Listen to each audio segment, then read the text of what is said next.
윤석열에 대해서 오늘 구형이 있습니다. 네네. 뭐 구형으로 끝나는 건 아니지만 특검이 이 사안을 보면서 사형이냐 무기징역이냐 이 두 가지 중에 하나로 구형할 걸로 예상이 됩니다. 일단은 어떻게 좀 예측을 하십니까? 제가 책을 쓰면서 예. 지난주까지 이제 원고를 정리해서 이렇게 넘기면서 자료와 제가 그동안에 이제 가지고 있었던 자료 그리고 직접 수기로 작성한 메모 이런 것들을 다 종합해보고 네. 재판에 임하는 태도, 진정성 있게 반성을 했느냐 또 진정성 있게 국민들에게 사과했느냐 여러 가지 관점에서 봤을 때 첫째로 전혀 반성 사과가 없었다.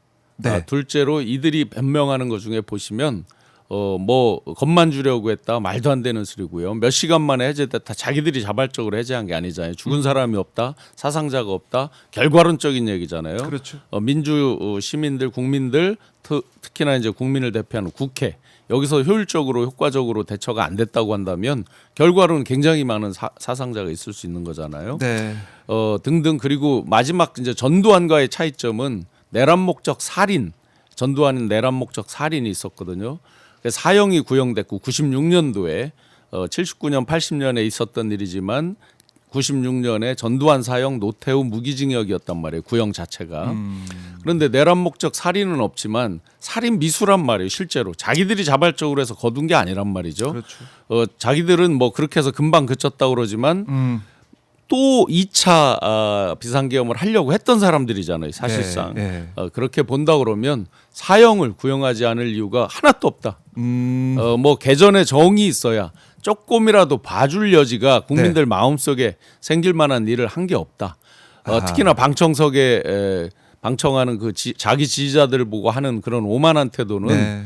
오히려 법정에서 정치질을 하고 있었다. 이들은 법정 정치. 김용현 씨도 마찬가지고 그런 점까지 보면 오히려 반성은커녕 자기들의 그 지지 세력을 이용해서 계속해서 정치를 하고 있기 때문에 비아냥대고 정치를 하고 있기 때문에 오히려 매를 더 벌고 있다. 그렇다고 보면 중형을 선고하지 않을 이유가 없다. 법정 최고형을 선고해야만 한다. 다만 한국이 사형 지금 사실상 사형 폐지에 가까운 이제 폐지 국가이지만 그거는 심리적 위화 차원 그리고 그를 지지하는 사람들에 대한 어떤 경고성 이런 것들까지 다 겹쳐 있기 때문에 네. 반드시 법정 최고형을 내려야만 한다라고 생각합니다.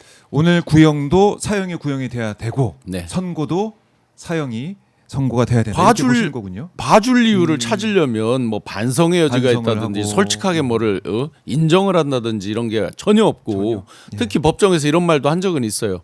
뭐 저 때문에 고통받은 뭐 군인들 충성하는 군인들 그러면 그조차도 갈라치기를 하는 거예요. 국민들에 대한 사과를 해야 되는 거죠. 정확하게는 자기가 동원해서 자기 말 잘 들은 군인들한테만 미안하다? 말도 안 되는 얘기죠. 말도 안 되는 얘기다. 네. 그래서 이번에 이제 법정 그 내용 재판 내용이 우리가 영상을 통해서 볼 수가 있었기 때문에 네. 윤석열의 이 민낯을 우리가 본 거 아니겠습니까? 공개 저 정도예요. 공개 만약에 저정도다. 중계 안 했으면 어떻게 될 안 뻔했어요. 아마 뭐 정말 속된 말로 가관이었을 거예요. 네, 그래요. 그리고 이번에 이제 5일에 특히 법정에서 윤석열이 계엄을 말리는 사람이 없었다 이런 취지의 또 말을 해가지고 네. 많은 국민들이 분노를 하셨는데요. 못 보신 분도 있을 것 같아서 네네. 좀 어떤 지경인지 잠깐 그 영상 잠깐 네네. 보고 오겠습니다. 이 계엄이 여소야대가 심하고 또 야당이 이렇게 기세가 등등하니 뭐 이 계엄 이게 오래 갈 수 있냐 상식적으로도 그런 게 충분히 생각될 수 있는 거 아니에요? 네. 그죠? 네. 근데 총리하고 국무위원들이 와가지고 얘기를 하는데 최소한의 정무 감각이라도 갖추고 있는 사람들이었으면 오히려 대통령한테 무슨 뭐 외교 관계가 어쩌니 뭐 민생이 어쩌니 얘기할 게 아니라 아니 대통령님 이거 계엄 선포해 봐야 이거 하루 이틀이면 저 사람들이 달려 들어가고 이거 계엄 해제할 텐데 그러면 대통령님만 이게 우세 떠는 게 되고 좀 창피스러울 수 있고 오히려 야당한테 막 역공당할 수 있지 않겠습니까? 이런 얘기를 사실은 좀 나도 기대하고 그럴 수 있는 상황인데 그런 얘기하는 사람 하나도 없단 말이야. 네, 그렇습니다. 네. 증인은 나하고 그런 얘기를 했잖아요. 네네. 현저에서. 네. 근데 그 옆에 총리나 뭐 장관들 그런 얘기를 안 꺼내는 거 보고 좀 답답해하지 않았어요? 네. 아무도 그런 얘기 없었습니다. 어? 야, 어떻게 이럴 수가 있습니까? 보시다시피 네. 반성의 여지가 없죠. 자기가 마음 먹었는데 말리는 사람이 없어서 했다는 얘기예요. 그러면 평소에 뭐 가까이서 많이 봤지만 조금만 틀리면 불같이 화내고 이 액션 하고 지금도 막 수도 없이 액션을 하잖아요. 그런데 하면서 하는데 웬만한 그동안 이렇게 말 잘 들어왔던 어떤 관료 이런 입장에서 과연 입 바른 소리를 목숨 걸고 할 사람이 쉽게 있겠는가? 그럼 그게 없어서 했다는 얘기. 전체적으로 제가 이런 말씀 많이 드렸죠.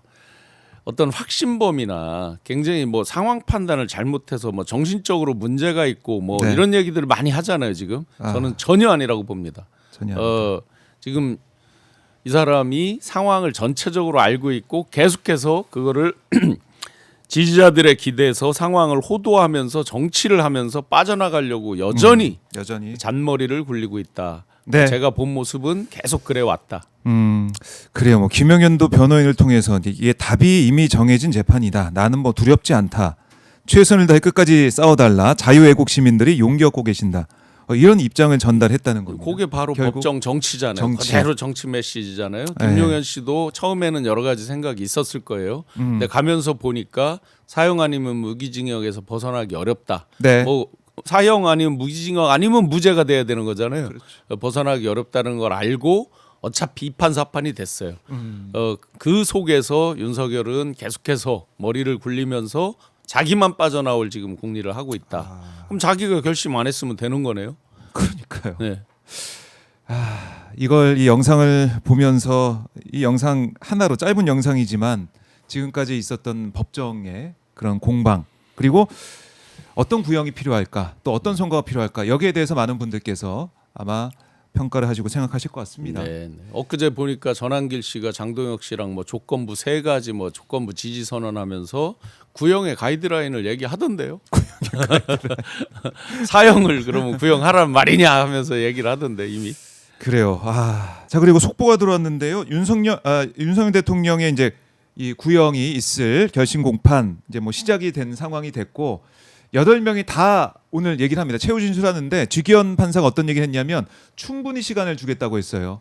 그래서 아마 당장 구형 결과 나올 것 같지는 않고 네. 아마 시간이 좀 꽤 걸릴 것 같습니다. 아마 또 춥다 추워 나오겠네요. 추워. 저 난방기 꺼지는 시간 5시 네. 반인가에 꺼진다 그랬는데 그러게요. 헌재 때 마지막 최후 변론하는 거 보셨잖아요. 네. 호수위의 달 그림자, 부정선거, 중국 개입설 뜬금없는 소리를 계속하면서 네. 엄청나게 이제 궤변을 장시간 내려놓잖아요. 아하. 이번에도 전혀 새롭게 반성하는 이런 건 없다. 기존 주장해 온 거에서 그거 모아서 연속선상에서 최후 진술을 최후 진술을 할 것이다라고 예상됩니다. 알겠습니다.